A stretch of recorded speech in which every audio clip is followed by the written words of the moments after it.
Well, good morning from Melbourne.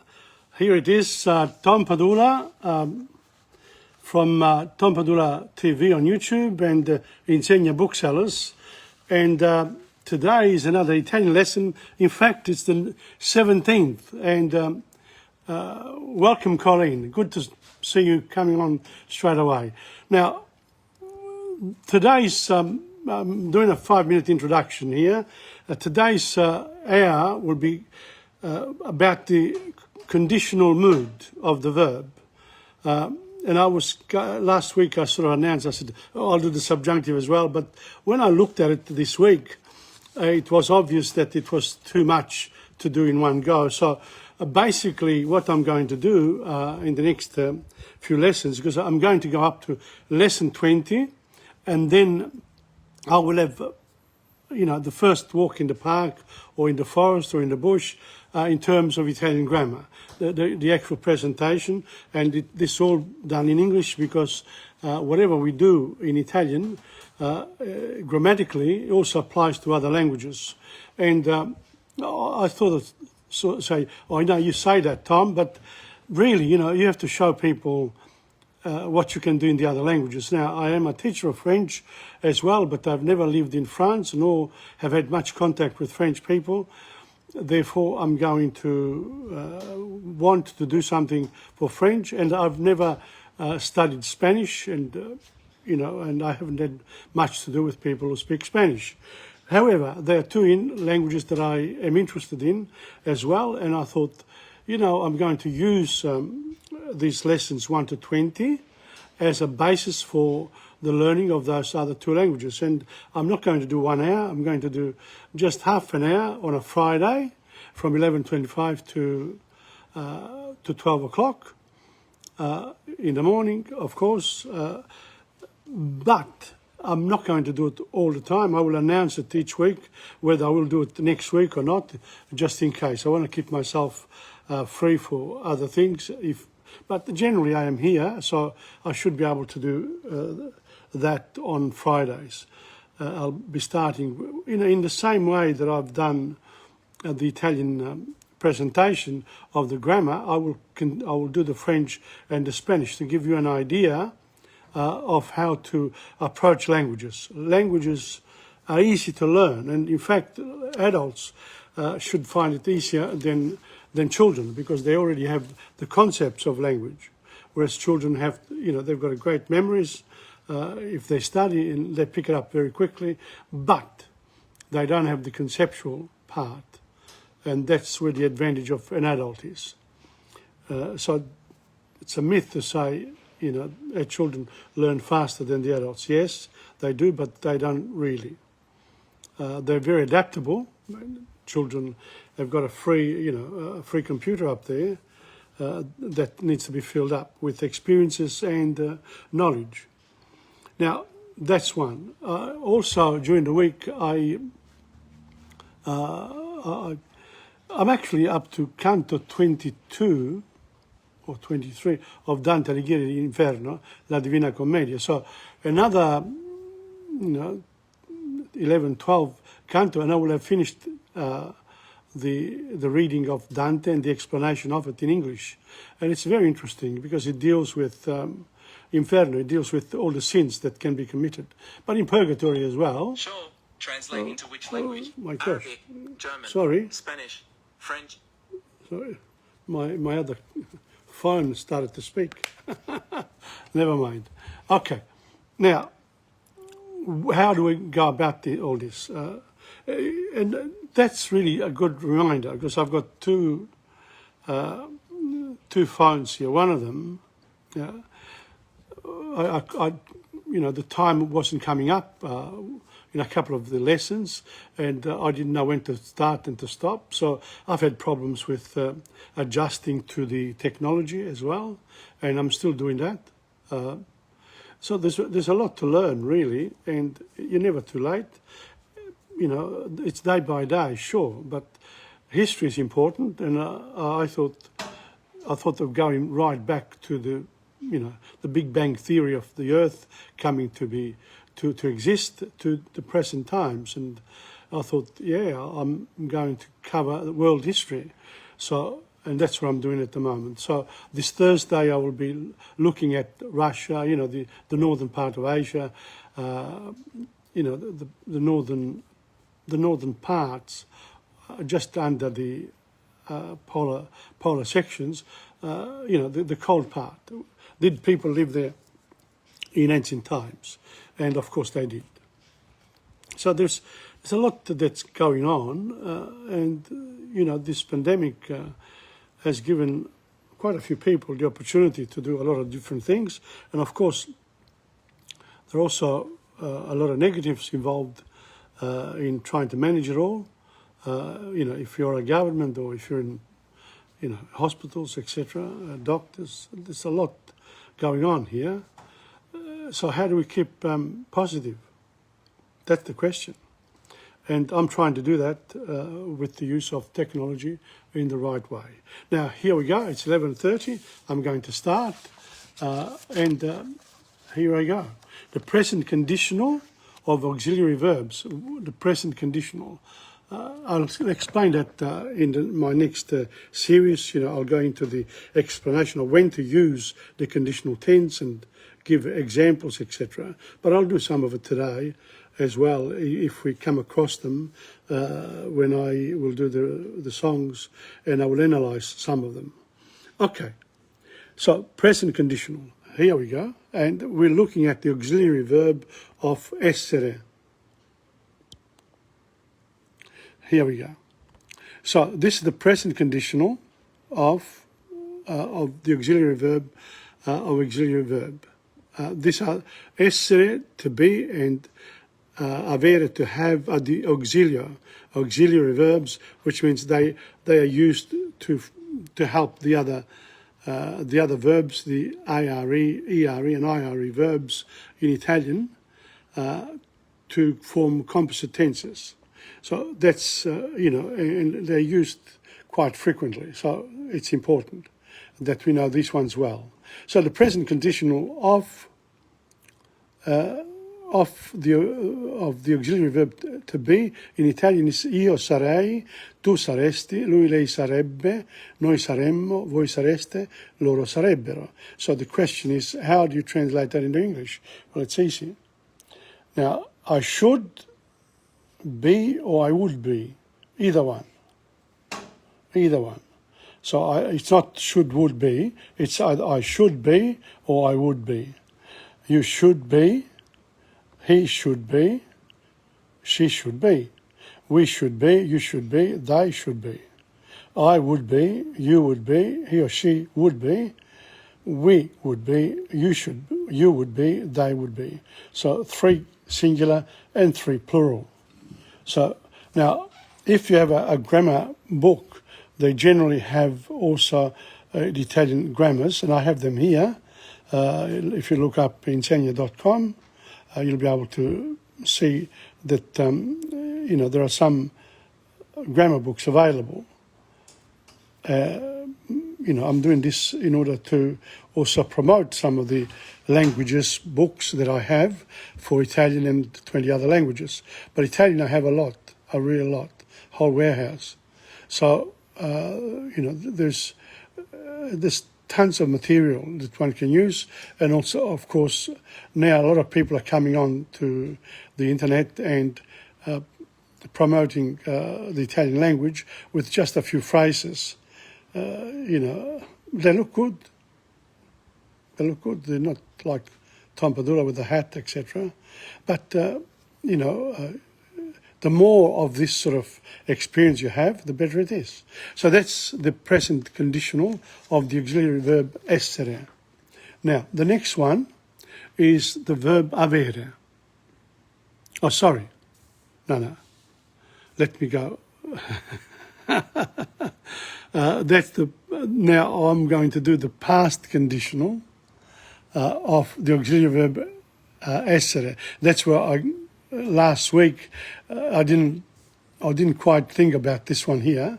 So it's present tense and the past tense. Now, these are the verbs. These ones here are the moods: indicative, conditional, subjunctive, imperative, gerund, participle, and infinitive. And these are the tenses in the indicative mood. But in the conditional, there's only the present tense and the composite tense. There are only two, and this is the other one. Io sarei stato o stata, so stato, stata, masculine, feminine, that is a past participle of the verb to be. Io sarei stato, tu saresti stato, lui, lei sarebbe stato, noi saremmo stato, voi sareste stato, loro sarebbero stati. So, io sarei stato, tu saresti stato, lui, lei sarebbe stato. And then the plural, noi saremmo stati, voi sareste stati, loro sarebbero stati. But if you're female, then you would say, io sarei stata, tu saresti stata, lui, lei sarebbe stata, noi saremmo state, voi sareste state, loro sarebbero state. So, the same thing in English. Now, how do you form the past conditional, or it's sometimes called the perfect conditional, of the verb to be?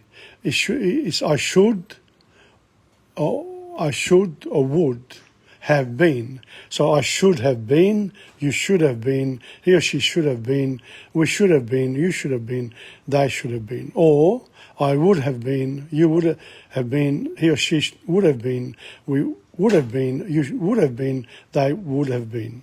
So these are the conditional tenses, present and past. Those are the two for the auxiliary verb to be.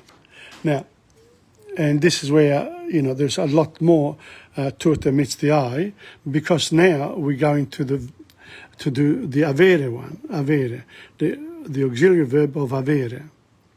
Okay, to have. And the present conditional is io avrei, tu avresti, lui, lei avrebbe, noi avremmo, voi avreste, loro avrebbero. And the present conditional in English is I should have, you would have, or, I should have, you should have, he or she should have, we should have, you should have, they should have, or I would have, you would have, he or she would have, we would have, you would have, they would have. So that's the conditional present. Now we want also the conditional past of the verb to have. So how do you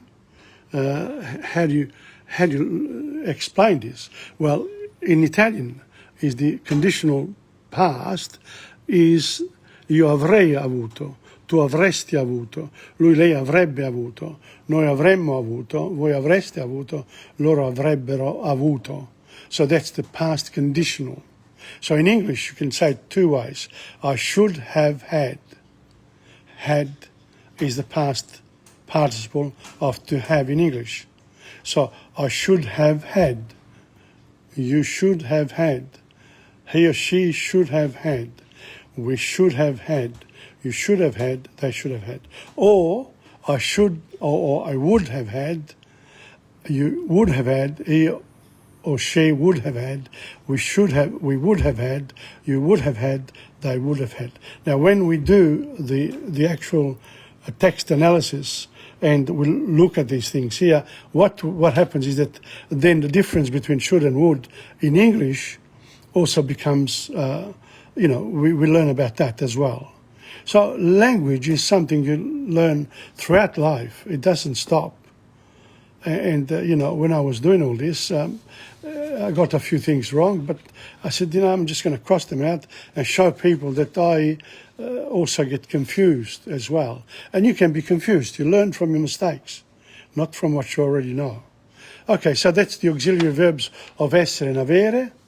And that's important. Now, those are sort of very special ones.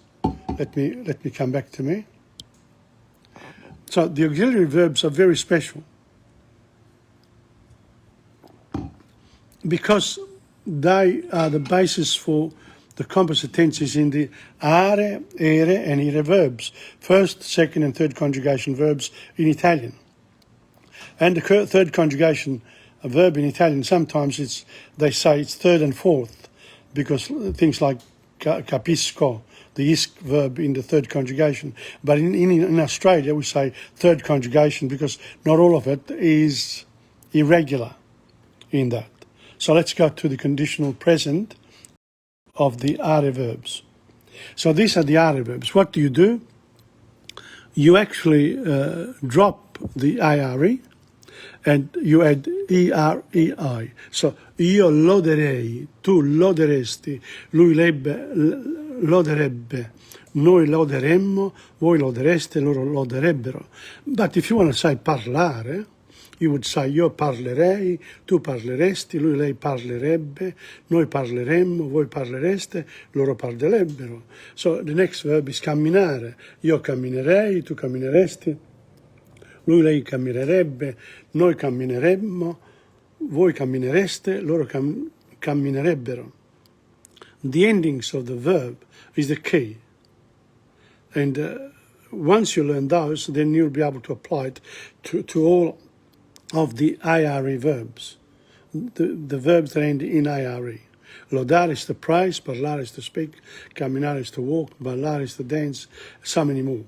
There's a whole list of them. Again, when we come to the explication de texte, the explanation of the text of songs, that's what we get. Now, what is in English? Well, I should or would praise. That's for lodare, is to praise somebody.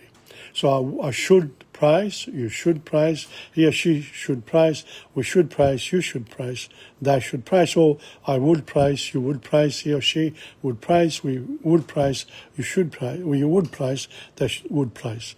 The repetition is important in everything that we do, because, unless we repeat something, we don't really learn it properly.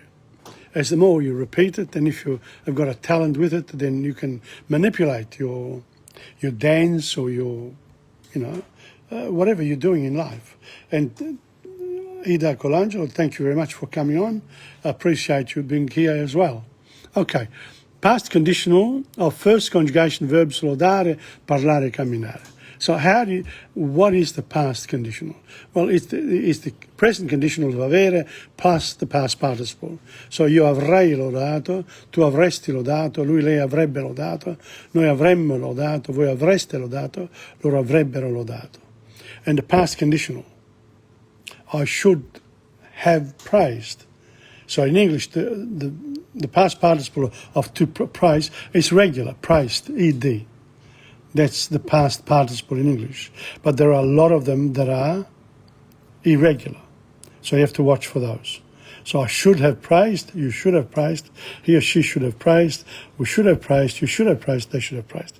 Or I would have praised, you would have praised, he or she would have praised, would have praised, you would have praised, they would have praised. So that's it for the are verbs. Now we got to the ERE verbs.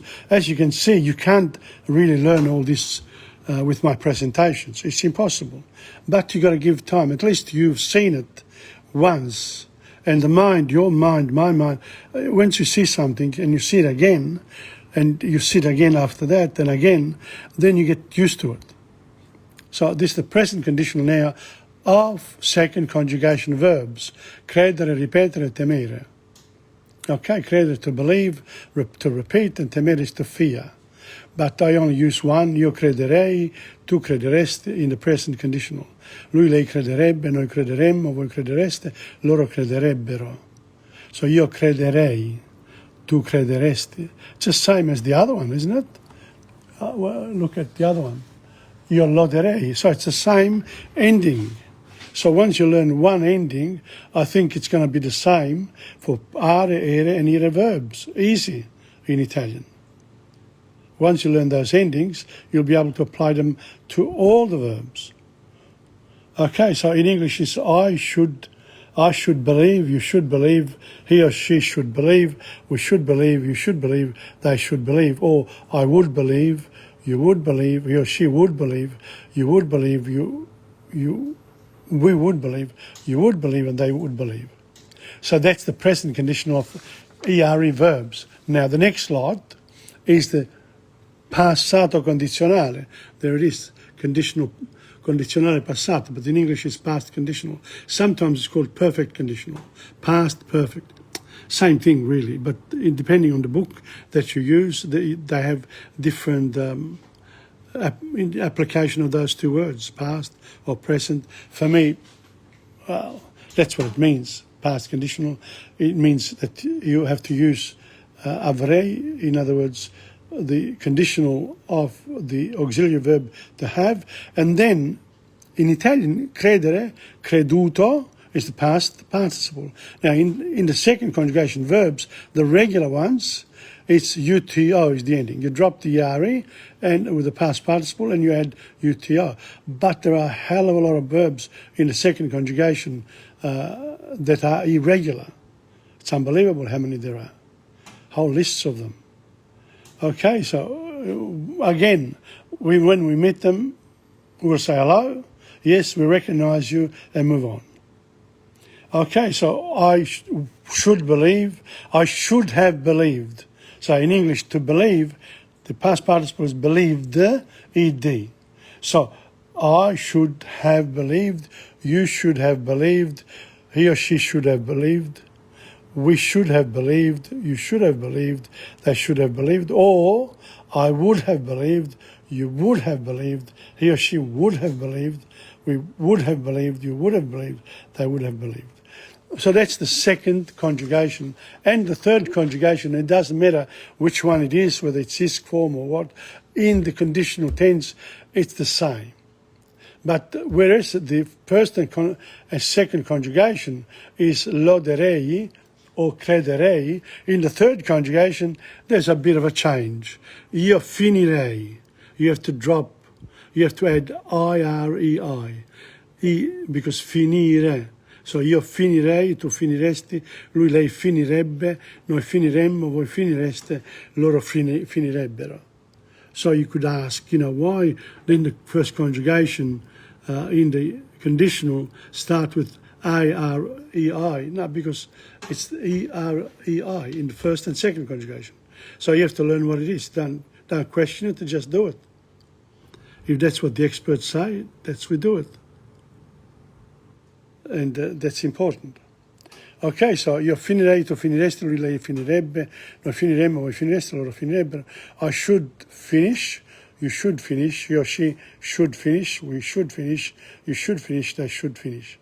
Or I would finish, you would finish, he or she would finish, we would finish, you would finish, and they would finish. So that's the present tense of the third conjugation. One more, and we finished. I'm always happy when I do this because this repetition is very boring unless you are into it to try to learn it and, put up with the pain in order to have the gain. Third conjugation verbs, finire, okay? So how do you form the past conditional? Come on. Present of conditional of avere and the past participle.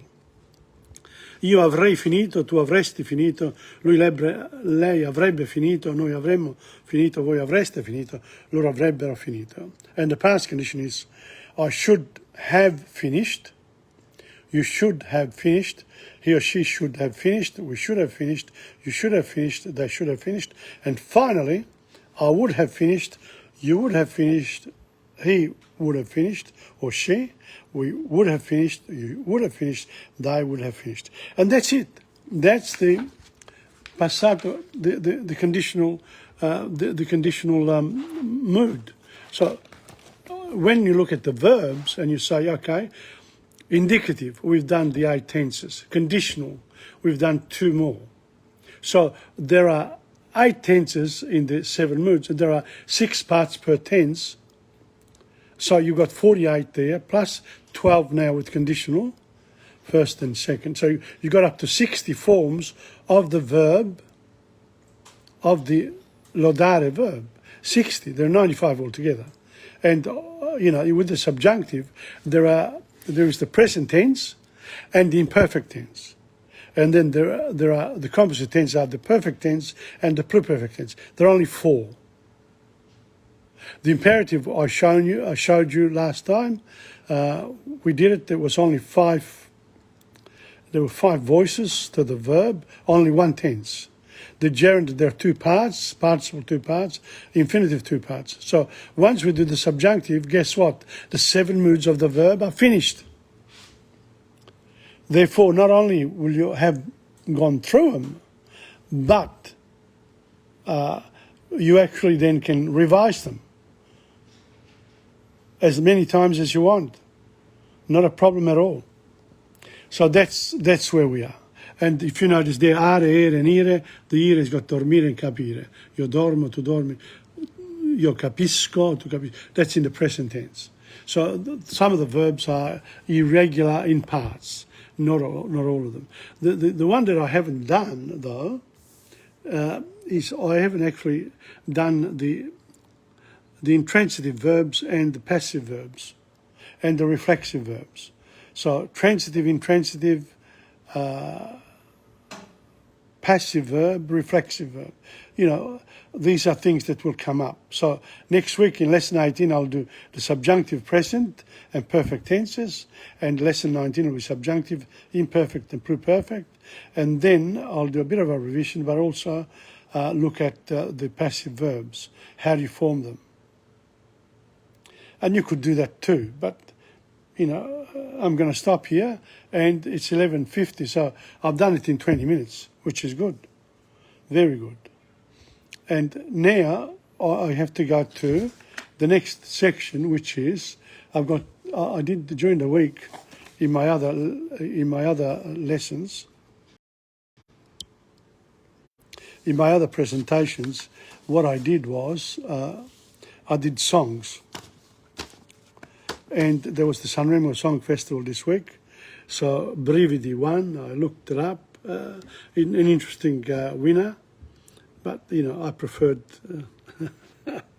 some of the old ones. But what I've noticed about the Sanremo Song Festival is that lately, in the last few years, the songs that win have got a social, a sort of moving forward into, the way society should work. I'll stop there. I won't say any more. Okay, the first song that I did was La Strada del Bosco. Here we are. La Strada del Bosco. It's a song that was made famous many years ago. And the first part, I've decided I read them because they change from, the chorus changes. So I say, le prime stelle in cielo brillano già. Ok? Il suo nome, tra i biancospini il vento mormora e va. Sembra un incanto il bosco sotto la luna, favole appassionato narra per te. Welcome, Angela Imela. Good to see a few people coming on. Okay, let's analyze. Le prime stelle. Now, le stelle. The singular is la stella. Primo is first. Primo, prima, primi, prime. La stella is feminine. So the plural is le prime stelle. Because it's plural, then the verb has to be in the plural as well. Le prime stelle in cielo. Oh, look at that. In is a preposition. In cielo. Brillano. So brillano refers to le prime stelle. The first stars in the sky shine già. That has to be an adverb. Brillano già. Or, what is it? Is it a conjunction? I don't know. I think in this case here, should be brillano già, already. Now he's already, and this is where then I sort of looked up. Sorry, I've got to come back. Oop. Got to come back here. I've got conjunctions here. There you are, conjunctions. E, and, o, but, sì? O, ma, quel, per, se, come, quando, perché, da quanto, mentre, non appena, etc. So those are the conjunctions. But we're not looking at them, are we? The conjunction is not, it's not there, but we might find it in the prepositions. Let's have a look, whether it's prepositions. No, not the prepositions. So it has to be an adverb. Are the adverbs here? Adverbs. There you are. Today, adverbs of time.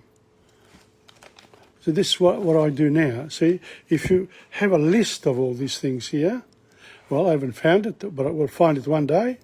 And, I didn't expect this. So, già, for me, in this case here, has to be an adverb. So, let's go on.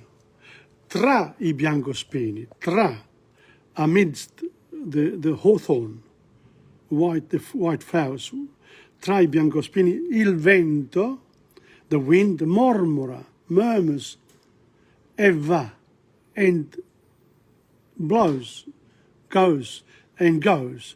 So, le prime stelle in cielo brillano già. Tra I biancospini. What is the tra I biancospini? It's more like a conjunction. A conjunction, because it sort of puts together le prime stelle with il vento and I biancospini. So le prime stelle in cielo brillano già, tra I biancospini il vento mormora e va. Sembra un incanto. Sembrare. Sembra un incanto. Sembrare is to seem, un incanto, an enchantment. Il bosco, the bush, the forest, sotto la luna, sotto la luna, sotto la luna. That sotto has to be a preposition. So again, you have to identify the invariable parts of speech. Now, when I start the next lot of work, which will be pratica e grammatica, the next lot, because I'll be doing lesson 1 to 20, and then I'll start again, lesson 1 with pratica. I'll start with pratica, and we'll go through these things together. So if you get yourself ready for that, as I do it, you'll become more of an expert yourself. Ok? Sembra un incanto il bosco sotto la luna. Favole appassionate. Notice favole, fables, favole appassionate is an adjective. It comes after the noun. Narra, favole appassionate, narra per te. So il bosco sotto la luna, favole appassionate, narra per te. So who is doing the narra? Who is narrating here? Is it favole? No, it's not. Otherwise it would have been narrano, favole appassionate narra. No, it refers to il bosco. And that's il bosco narra per te. What does il bosco do? Narra le favole appassionate. And therefore, you don't say le favole appassionate, just favole appassionate. And that's the complexity of the language. Okay, so you can now go through it and say, yeah, I understand that. Le prime stelle in cielo brillano già, tra I biancospini il vento mormora e va, sembra un incanto il bosco sotto la luna, favole appassionate narra per te. So that's the intonation. But the actual pronunciation is le prime stelle. Notice the pronunciation. This is phonology now. Le prime, the Italian syllabic. Le prime stelle in cielo, C-I-E, cielo, C-I, cielo. Notice when we find C followed by A, O or U, it'll be pronounced hard. So i cielo brillano già tra I biancospini. See that? Bianco, co. Why do you say bianco, whereas we said cielo there? Because the O, A, O and U when preceded by a C or a G are hard. Il vento mormora e va.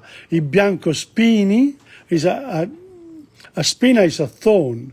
Bianco is white. But it's a combination of the word which means hawthorn in English, the hawthorn flower or bush. I biancospini, and it's plural. I biancospini. And the plural of that doesn't go with bianco, goes with spini. I biancospini. But in Italian, la spina is the thorn, le spine are the thorns. But in this case here, it's in the plural. Notice the changes here. Il vento, the wind. Mormora, Eva, mormorare. So in this particular, strophe, if you like, stanza, there are 4 or 5 first conjugation verbs. Brillare, mormorare, sembrare, narrare. What is that? We picked up 4 first conjugation verbs. Okay, the next one. Vieni, come, vieni, come. That's an imperative. Vieni, come. C'è una strada nel bosco. C'è, there is. There is. So that there has to be a conjunction. There is. Is the present tense of avere, of essere. And if you don't have that little accent on it, it means end. You can't say there end, it's there is. So you have to have the accent. And if you make a mistake there, it's a red mark against you. Una strada, una. Not la strada, but una strada. I road. It's an indefinite article, una. Una strada. Where is it? Nel bosco. Nel is a preposition. In the bush. In the is a preposition. Il suo nome. There you are. Il suo nome. Il nome. Il suo nome. I know this road. Its name. Its name. And suo in this case agrees with nome, not strada. Although the reference of nome is to strada. Il suo nome conosco, from the verb conoscere, which means to know, and it's a second conjugation verb. Il suo nome conosco. Voi, do you want to? Voi, there's no personal pronoun in front. Io voglio, tu vuoi, lui, lei vuole, noi vogliamo, voi volete, loro vogliono. So volere in this case here is a verb that is irregular in parts, not all the time. Conoscere is to know. Conosco, conoscere is the infinitive of conosco. Vuoi conoscerlo? Now, we said the pronouns, lo. Do you want to know it? What do you want to know? The name. Il suo nome conosco. I know its name. So, do you want to know it too? So, conoscerlo. Vuoi conoscerlo. Conoscere lui. It's a direct object pronoun. You is a personal pronoun. So one after the other. And there's a question mark. So you have to... Vieni, c'è una strada nel bosco, il suo nome conosco, vuoi conoscerlo tu? And we had problems the other day when we were singing, because the last bit finishes like that, and when you sing it, you say, vieni, c'è una strada nel bosco, il suo nome conosco, vuoi conoscerlo tu? Vieni, è la strada del cuore, dove nasce l'amore che non muore mai più. Laggiù tra gli... etc. It changes the tone there, it changes. So, but when we are looking at this song here in detail, in terms of the grammar. So let's have a look. Vieni, come. Well, we've seen that one before. No need to explain again. There's no need to explain. Is. La strada, we've gone through that. Del cuore, now that needs an explanation. Of the heart. Di plus il cuore, del cuore is one of those prepositions they combine. A, di, da, in, su. So, la strada del cuore, the road of the heart. Dove, where, dove nasce l'amore. Dove, in this case, has to be a conjunction. It combines, viene la strada del cuore, where, it's like and, where love is born. Nasce l'amore, dove l'amore nasce. But because it's a song, the author of the song, the songwriter, has decided to turn it around because it sounds better and the Italians allow it grammatically.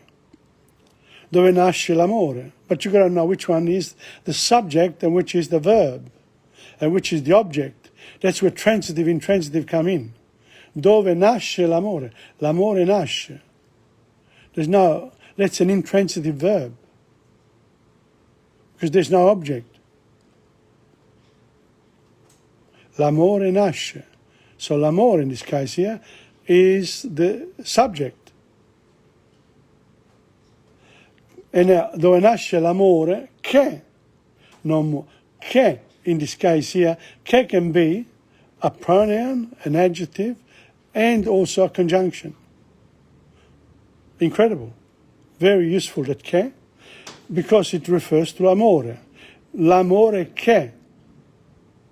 L'amore che non muore. So am I wrong? I said it was a conjunction. No, it's not. It's a pronoun.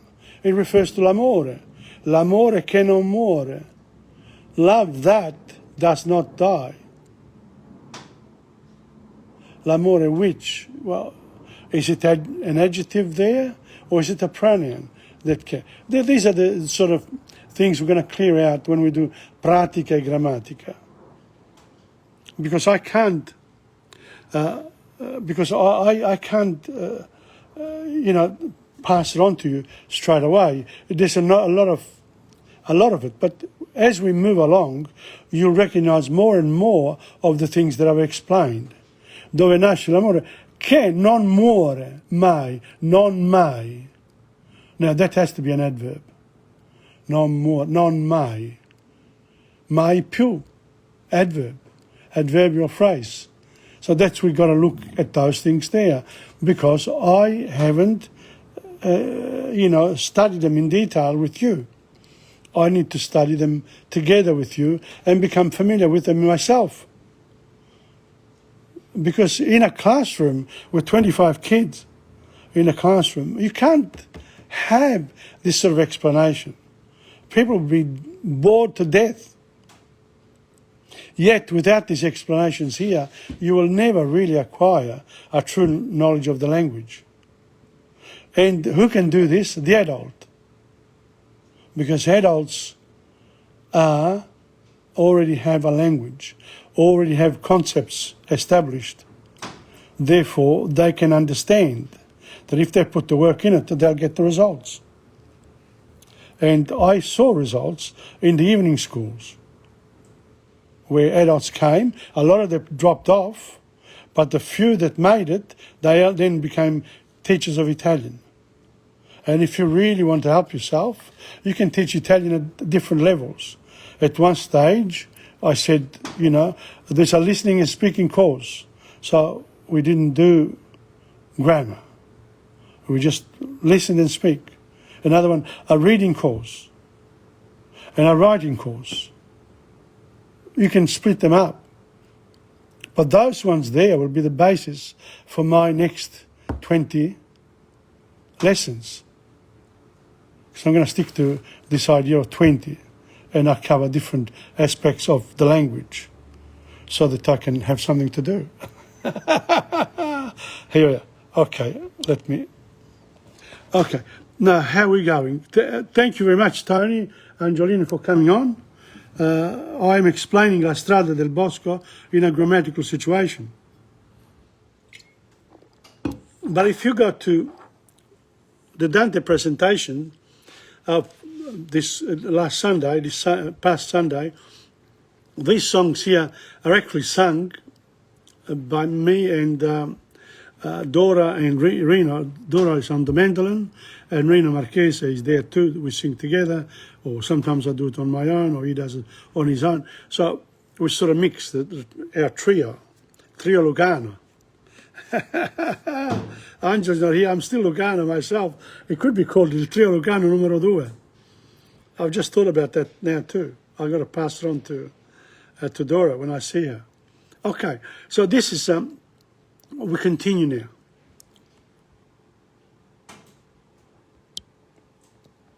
Let's have a look. Le prime stelle in cielo brillano già, tra i biancospini il vento mormora e va. Sembra un incanto il bosco sotto la luna, favole appassionate narra per te. Le prime stelle in cielo brillano già, tra i biancospini il vento mormora e va. Sembra un incanto il bosco sotto la luna, favole appassionate narra per te. Notice I'm trying to sing it because that first strophe is available. Someone sings it and they do a good job. Claudio Villa does it. He does it very well. But, you know, it's very, and you have to change the music in order to get it right. But we can do the coro together. Vieni, c'è una strada nel bosco, il suo nome conosco, vuoi conoscerlo tu? Vieni, è la strada del cuore, dove nasce l'amore che non muore mai più. Laggiù tra gli alberi, intrecciato coi rami in fior, c'è un nido semplice, come sogna il tuo cuor. Vieni, c'è una strada nel bosco, il suo nome conosco, vuoi conoscerlo tu? So notice, here, I was out of tune there with the song. But it doesn't matter because we are doing the explanation now. Laggiù, so we did up to che non muore mai più. Laggiù tra gli alberi. Laggiù, what is it? Is it a preposition? Is it an adverb? Has to be an adverb, laggiù. But where's the verb? There's no verb. So it could be a preposition. Or could it be a conjunction? Those are the questions you've got to ask yourself. Tra gli alberi, tra is definitely a preposition. Amongst the trees. And now notice gli alberi. We haven't seen those before. That one, gli alberi. Lo albero. The albero begins with a vowel. And it's masculine. Therefore, it uses lo in front. Lo albero. But, because there's lo and a, the Italians dropped the o and add a little apostrophe. So l'albero. But in the plural, you can't put the apostrophe, although in old Italian some people did. Gli alberi. But in modern Italian we don't do it. So there you say laggiù tra gli alberi. Now, intrecciato coi rami in fior. Intrecciare is to hug almost. Bound together. Bound coi rami, coi. Notice coi. That's an old way of saying con con I rami. That's a preposition. But con doesn't combine anymore with the articles. But in older Italian it did. And this is one of the examples here. Coi rami. Il ramo, the branch. I rami, the branches. In fior. So it's a qualification there. That's an adjective there. In is a preposition. Fior, in flower. But fior, in this case, is a noun. It's not an adjective. So in fior has to be an adjectival phrase. So that's how you sort of understand how the language. C'è, we explained that before. Un nido, again, a nest. Un is an indefinite article. Un nido semplice. Now, we could say un semplice nido, but because it's a song, the songwriter says, now I'm going to put it after. Un nido semplice. And it's allowed in Italian. There's no hard and fast rule there. If you're first, when you arrive at the plane, an Italian plane, you're trying to get on, and you arrive first, you go in straight away. But if you come last, doesn't matter, you still go in. Even if they're going to make space for you. That's the way it sort of works. Ok, c'è un nido semplice. Come sogna il tuo cuore. Now, in this case here, come has to be a conjunction. Because c'è un nido semplice, come sogna, as. Sogna, sognare, to dream, il tuo cuore, heart, your heart. Il tuo is a possessive adjective. Il mio, il tuo, il suo, il nostro, il vostro, il loro. You have to know them like that. Il mio, la mia, I miei, le mie, the four parts of the adjective of tuo. So it's il tuo, la tua, I tuoi, le tue. And that's how you improve your knowledge of grammar. Vieni, come. That's, in Latin, it's called a vocative, because there are 6 parts. There a noun can change into 6 parts depending on the ending of the noun. They didn't have the articles, so they had the different endings. So the first one was called the nominative. The second one was called the dative. The next one was called the accusative. The next one was called the vocative. And only 5. And the last one was the ablative. And, if you do Latin, that's you have to learn those things as well. But language itself, even though there are changes like that in structure, language itself requires this sort of rules. Otherwise, everyone writes whichever way they want, and you won't understand each other. And that's, that's important. Ok, vieni, c'è una strada nel bosco, well, we've done that. Il suo nome conosco, we've done it too. Vuoi conoscerlo tu? Now, un'usignuola, it's a bird, a singing bird, a nightingale. A sera, at night. At night. At un'usignuola a sera. It's an adverb. It's like an adverb. An adverbial phrase, if you like. Sospirerà. Oh, finally, we've got a conditional. No, we've got a future tense here of sospirare. Io sospirerò, tu sospirerai, lui o lei sospirerà, noi sospireremo, voi sospirerete, loro sospireranno. It's a future tense. Ok? Ed ogni fata, every fairy, in fronte, on your forehead. In is a preposition, in fronte. Must be like an adverbial phrase. Ti, bacerà te. La fata bacerà te o a te. Ti bacerà te. So is it a direct object or it's an indirect object pronoun? Oh, this is the problem we got with Italian, knowing it. Canta al tuo cuore. Canta. It sings. Canta to your heart. Il bosco, the bush. Il bosco canta. See, the reference to cantare is to il bosco. Il bosco canta. La ninna nanna. The lullaby. Mentre, that's an adjective. That's a conjunction because it takes the first sentence and combines it with the next one. Mentre una culla bianca, a white cradle, prepari tu, you're preparing. Tu prepari. Tu, in this case, is a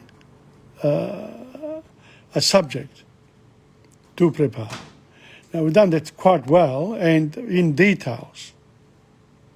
So please look it up, and you can go to YouTube and you can look it up either on my lesson itself, or you can prepare for it, or you can go. I don't know. You have to go to YouTube and find out the singers that sing it. Okay, so La strada del bosco. Vieni, c'è una strada nel bosco, il tuo nome conosco, vuoi conoscerlo tu? So there you are. The next one is another beautiful song. It's called Spazza Camino. Spazza, sweep, camino is chimney sweeper. And this one here I know quite well. Quando in ogni paesello l'inverno viene e la neve il suo mantello vi distende piano piano, abbracciando il mio fardello di cenci e pene, sospirando un ritornello, me ne vado lontan. It's a beautiful song. That was the beginning part. The chorus is ritornello, this one here. Okay? And we'll get to it. I just want to explain. Quando in ogni paesello? Quando? What is quando? Quando? When? When? Is it what is it? Again, I'm not going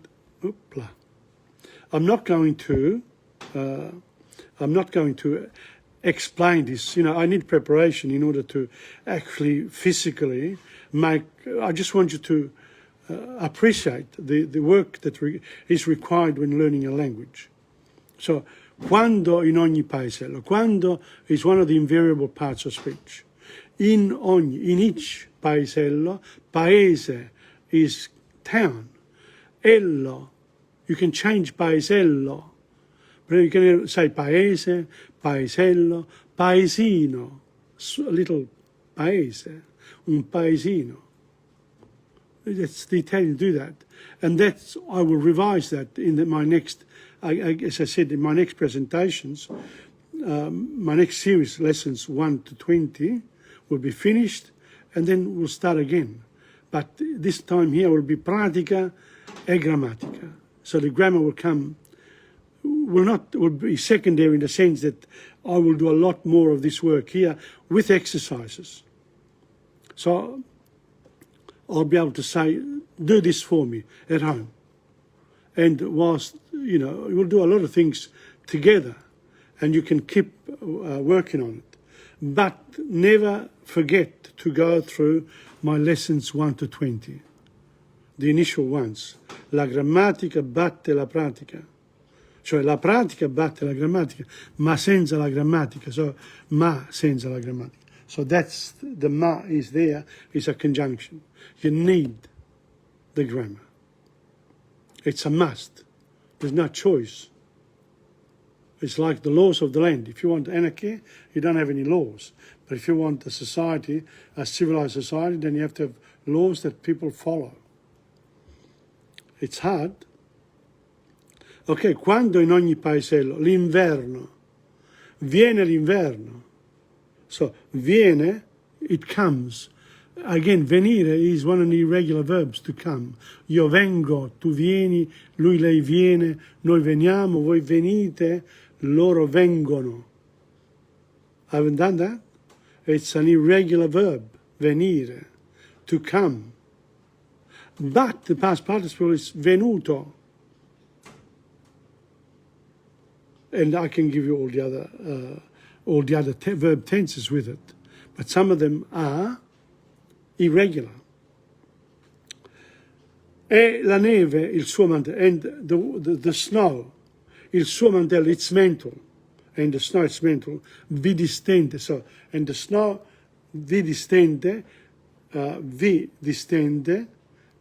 distendere is to place on top, E la neve distende on it, that vi is on it. Il suo mantello, its mantle, slowly, piano, piano. And that's an adverb. It's a repetition, piano, piano. It's an adverb. It comes after distendere. How does he distends it? Piano, piano. She, that's the snow. Abbracciando il mio fardello di cenci e pene, okay, sospirando un ritornello. So the actual subject here, me ne vado lontano.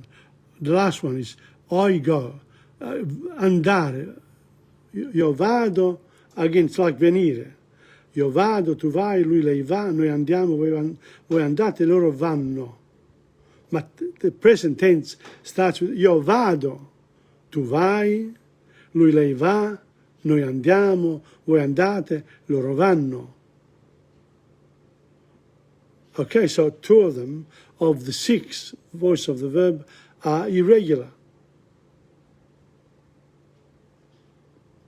So that's where we are. So, me ne vado lontano. And how far does he go?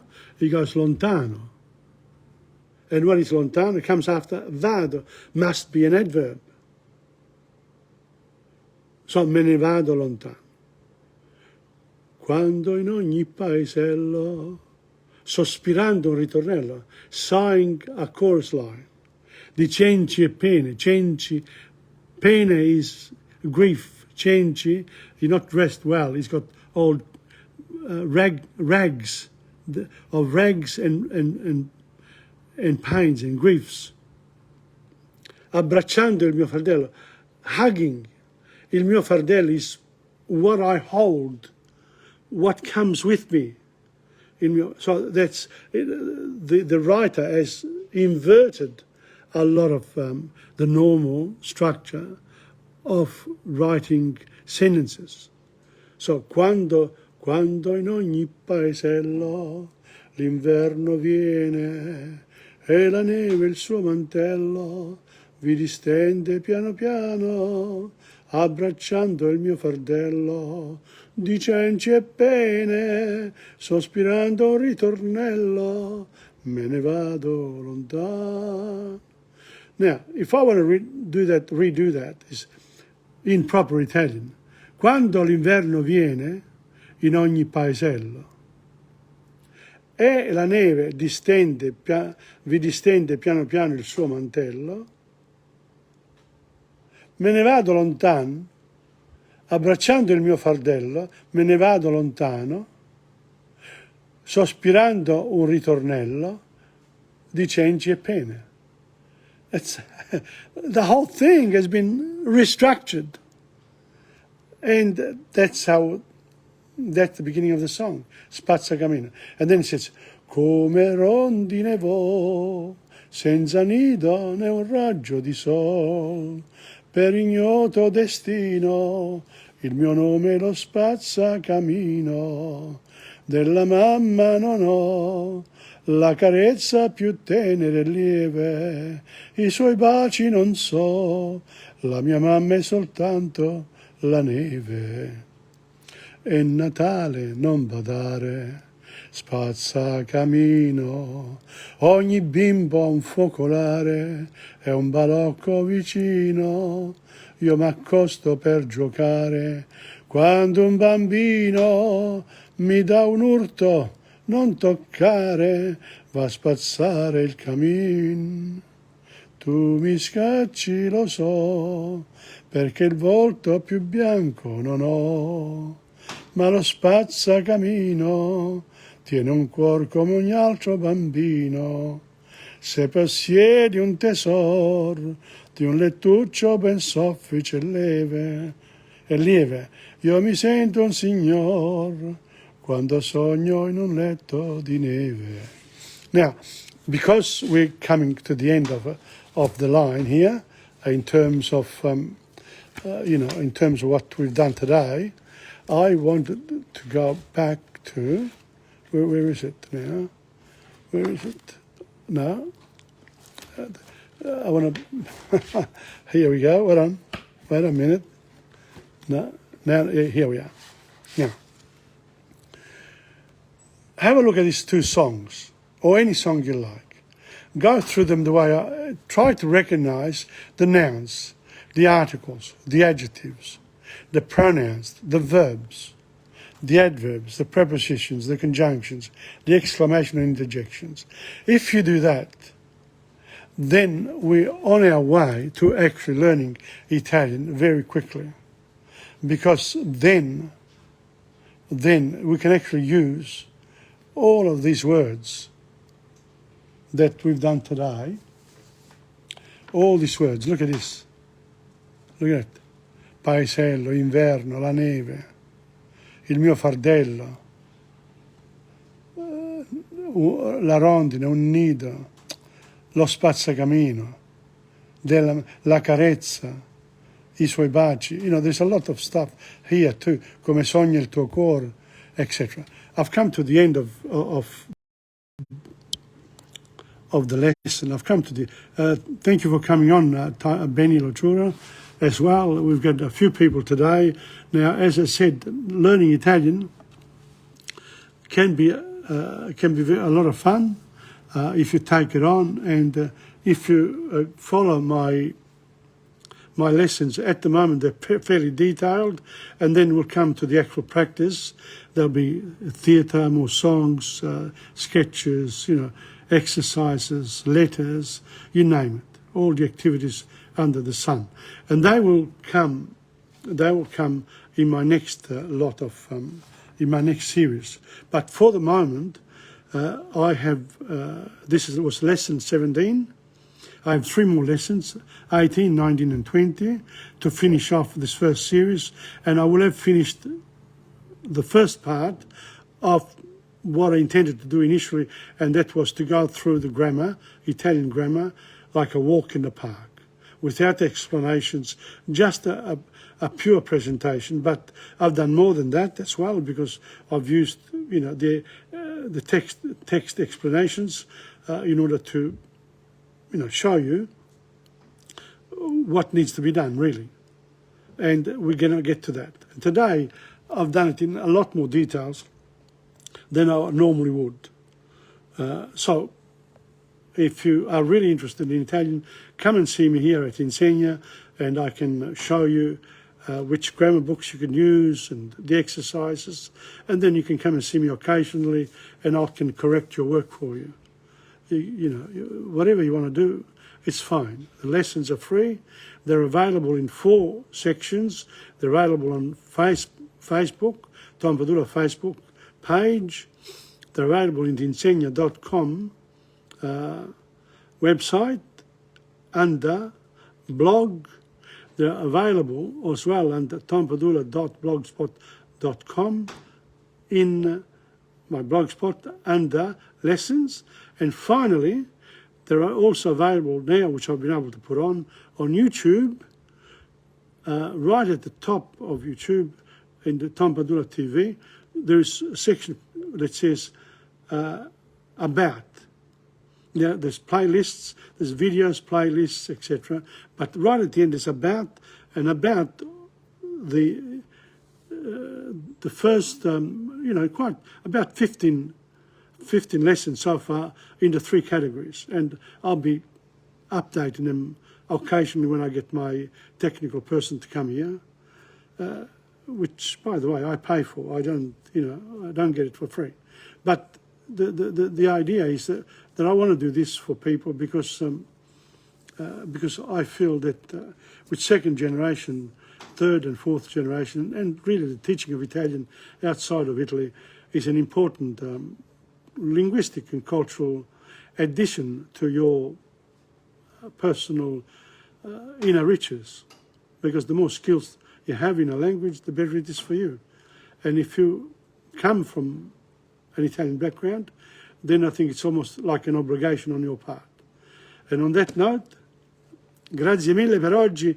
Ci vediamo la prossima settimana. As I said, this Friday I'll have my first lesson, only half an hour, with French and Spanish. And I'm going to start with the noun. And, I'll do half an hour. The hour is too long because, it's for me to learn and for you to follow if you want to do, just to see how it works in other languages. It's the same thing, believe it or not. But you have to learn the pronunciation. The pronunciation of those languages is important because in French I can give it to you, but in Spanish I have to learn that. Okay, on this note, ciao di nuovo da Tom Padula, TomPadulaTV on YouTube and Insegna.com. Alla prossima, arrivederci, ciao.